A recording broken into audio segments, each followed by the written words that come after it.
We got a movie called The Black Book. It's like one of those Nollywood films. Let's get straight to it. So all of a sudden we see this traffic jam, right? And it's this dude with this girl with a baby and the dude that's driving or whatever like that. They in some type of bulletproof truck, so apparently he's somebody serious. All of a sudden these niggas come out of nowhere and start blamming up the fucking truck. Everybody else on the road start running. And the dude leading his troops by the name of Angel, he starts pouring gasoline on the truck and threatening to blow that shit up. And then the dude finally comes out to kidnap him. Then little shorty was trying to get out the car with a baby. And then this group of sack niggas come out of nowhere and start lacing niggas. We like, what the fuck? Yeah, they call sacks, S-A-K-S. These dudes got away with the guy and the baby. One of the dudes got caught by the sax niggas. They got him locked up, but they ain't identify him, you know what I'm saying? Some dude with cornrows or dreads or whatever. Now we cut to the scene with this guy by the name of Paul and his son, Edema. We found out Edema's mom died because of something. I think it was a disease or something. Now Paul's been wanting his son to go to church, but his son never goes to church. And Paul's become some type of like pastor or deacon or something like that. He's been trying to get his son to go to church for like 2 years, but he's never done it. Now his son works at some type of bank or something. Now when it comes to the people that Angel kidnapped, the guy is actually Professor Stella's husband and her baby. Professor Stella works at this like oil company or something. And basically they made the call. I guess they want some certain amount of money or whatever. But then it gets to a point where it was like, we want you to pick and choose between your husband or the baby. Which one's going to live and which one's going to die. But the crazy thing was, it wasn't even about that because he ended up killing both of them niggas. I was like, what the fuck? So you thinking to yourself, what is Angel's motivation in all this? Just to traumatize her and shit? The only thing that really made news is that her family was kidnapped. So now Paul's having a sermon, right? And his son Edema, after getting off work, he decides he's actually going to go see his father at the church or whatever. When he tried to get through, he's at the borderline. He's checked by these sax niggas. And they basically commit him doing something wrong. But he's like, he ain't never do nothing. But then these niggas get the okay from somebody. He was like, okay, what? Basically, the sack niggas end up done dealing Edema. He done deal daddy's shit. I'm like, what? Why? The Uber driver that was driving there, they let him go. And he goes straight to Paul and tells him the situation. We're like, damn. Well, it turns out in the beginning, the dreadhead that the sax niggas caught, turns out they're going to use Edma's name as that dude that they caught to make it seem like he was part of the situation. So they basically putting the blame on him. Basically, they framing his son for some shit he ain't do. So obviously, Paul's pissed off at the whole situation. Then we got this journalist by the name of Victoria. She works for this lady by the name of Diana, and she's trying to post this thing on the front news or front page or whatever like that because she's got her sources, supposedly. But Dana says she got another story that's going to be on front page. They're going to fall back with it. Now, the reason why she's saying this is because she says Victoria doesn't have an exact proof of exactly what's happening or whatever like that. And of course, if you don't have proof, you know what I'm saying, they could possibly sue the company or whatnot, whatever like that. So that gets Victoria to back off of the situation. But they don't get her to back off the case because she ends up talking to Paul afterwards. But Paul's really not trying to say nothing to her. Now, Paul's been going to the police station trying to get answers or whatever like that, but the police keep dismissing him. He can't take it no more. He started beating up a couple of them niggas, and then he ended up getting locked up for a minute. Victoria gets there. She's like, look, I'm going to find a way to get you out, you get bail and everything, right? The crazy thing is we see later on the cops end up beating up Paul or whatever like that. Then they just toss him over in the river. I'm like, damn, is he dead?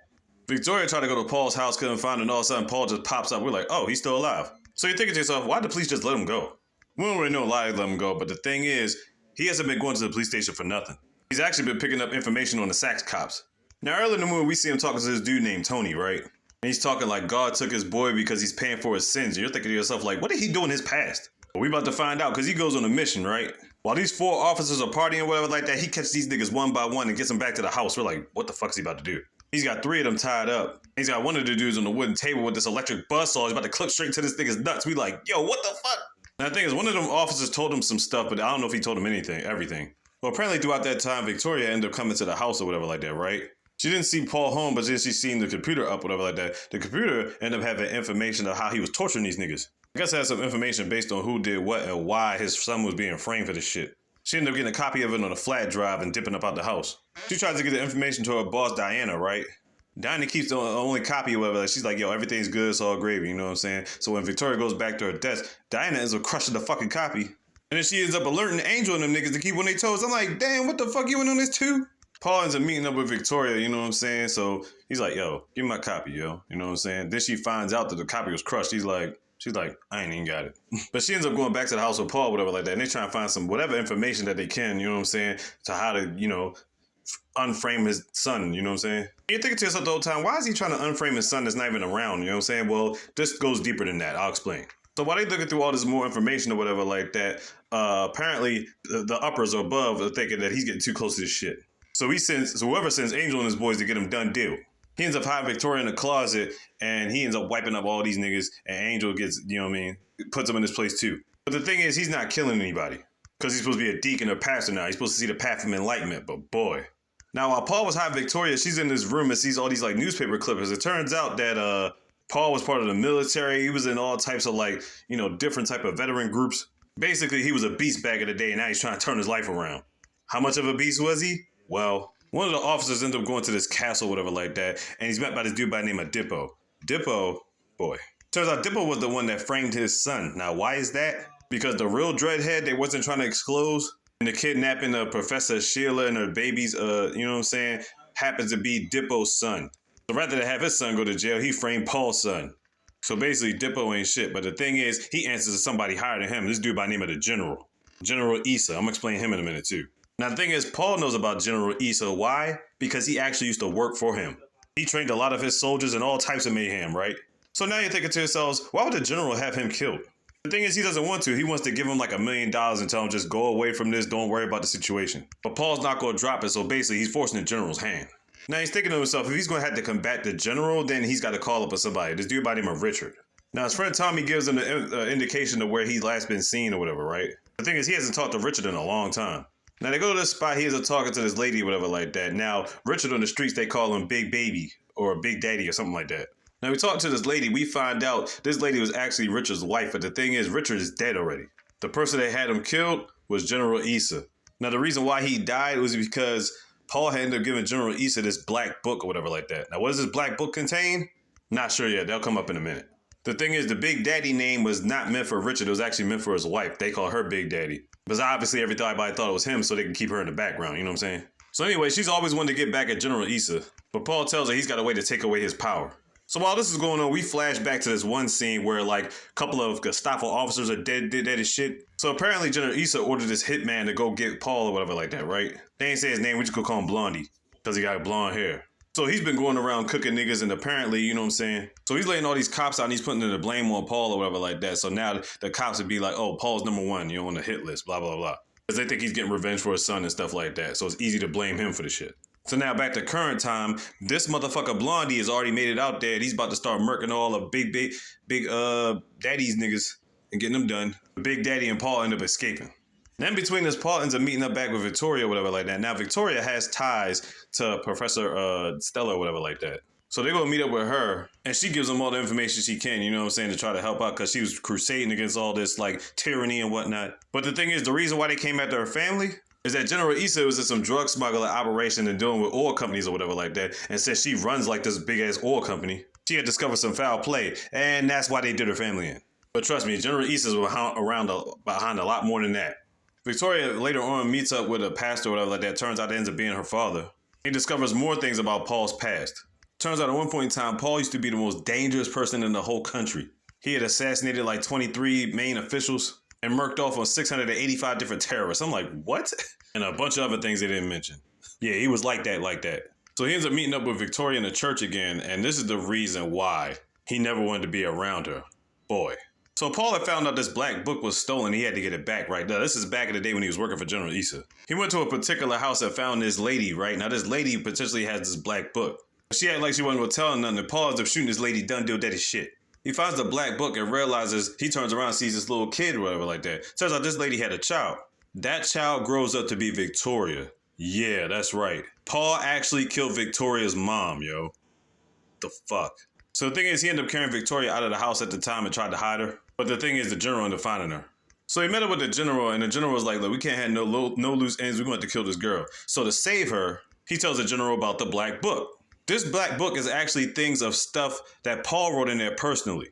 He recorded all the like shady dealings General Issa has done like over the years with it, everything in that book. But the only thing is, that's the only thing that remains. That's the only book that remains of all his illegal dealings, like drug trafficking, all types of crazy shit.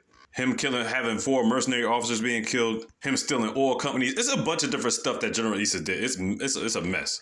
But the crazy thing is, he was almost willing to give up his life for her life, you know what I'm saying, before he told him about the book. So he says, if he get him the book, then both of them can go free. He got him the book, and that's what happened. So now Victoria knows the truth. She's pissed off at her dad because her dad knew about the shit too. And as they're about to leave the church, Angel and his boys come out of nowhere. They end up kidnapping Victoria. Her father got shot in the process, done deal daddy shit. Some of Angel niggas got done deal daddy shit, but Angel and Victoria end up getting away in a helicopter. So now they gotta find a way to rescue Victoria. Big Daddy ends up showing up to help out because she wants to take down Issa.